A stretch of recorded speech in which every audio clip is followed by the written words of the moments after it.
जब घर के बड़े रखसत होने लग जाएं, तो जिंदगी में मुश्किलात आना शुरू हो जाती है।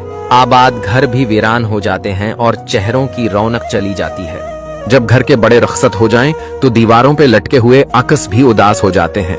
आबाद घर बड़े दिलों से आबाद होते हैं। जब वो दिल रुखसत हों, तो घर भी सुन्नाटे ओढ़ लेते हैं। घर के आंगन में जो सुकून था, वो बुजुर्गों की दुआओं का तहफा था। अब सिर्फ हवाएं हैं और यादें। बुजुर्गों की मौजूदगी में जो सुकून था, वो सुकून अब सिर्फ यादों में रह गया है।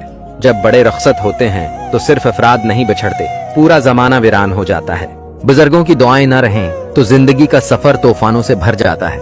वक्त का सबसे बड़ा दिक ये है कि जो लोग हमारी दुआओं का सरमाया होते हैं, एक दिन दुआ बनकर रह जाते हैं। बड़े जब रखसत होते हैं, तो दुआओं की छांव भी उठ जाती है और जिंदगी तपते सहरा में बदल जाती है।